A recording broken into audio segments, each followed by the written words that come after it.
Greetings. In this video, I'm going to discuss some strategies for getting yourself to practice consistently. One of the issues of musicianship is learning how to get past the distractions or the impulses that will pull us away from doing the things we want to do long term.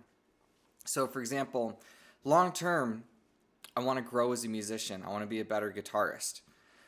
In the short term, I might want to de-stress and have some fun and, watch Netflix or play a video game.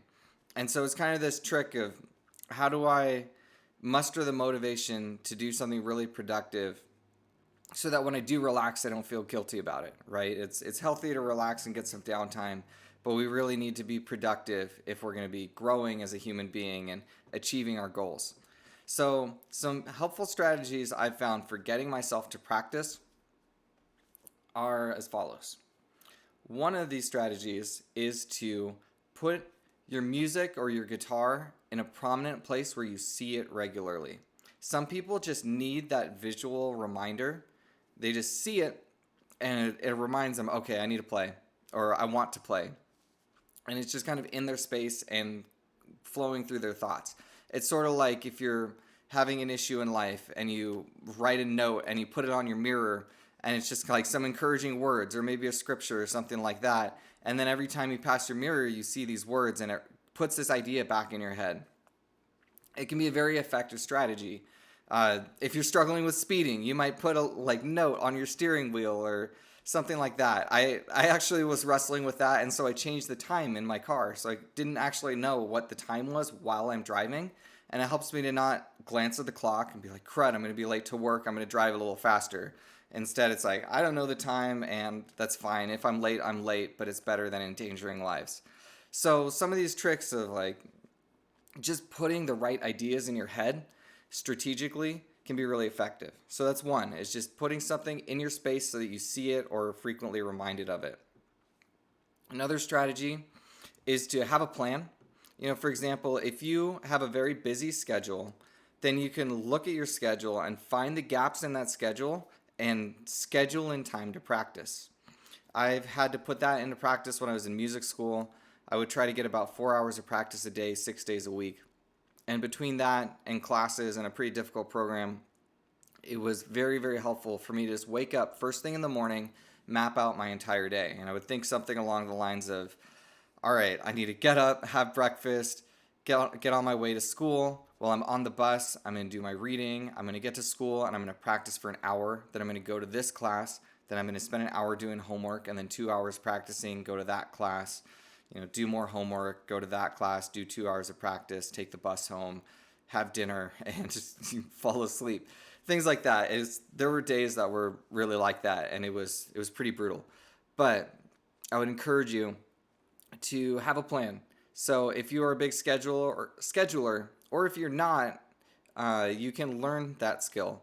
Especially if you want to accomplish certain things in life, it might be what you need to do at this stage in your life. So I would consider that. Another thing is having a routine. So for example, if you have dinner at the same time every day, let's say right at 7 o'clock you have dinner. Well, one thing you could do is say, okay, at 6:15 every day, I'm going to have my guitar practice, and then I'm going to have dinner. And you start to kind of connect timing in your day, and then your body starts to crave that.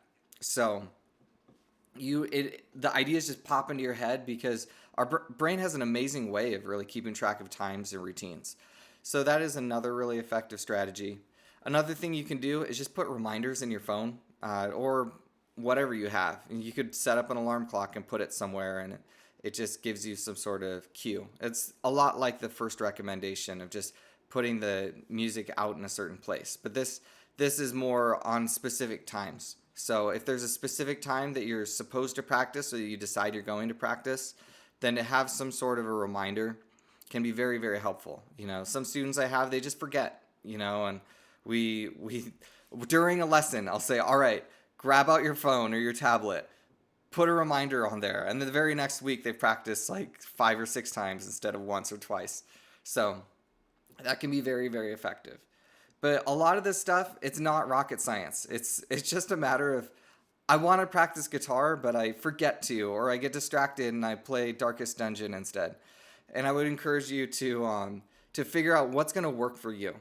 And some people it's the first strategy, some people it's the third strategy, some people it's some other strategy entirely.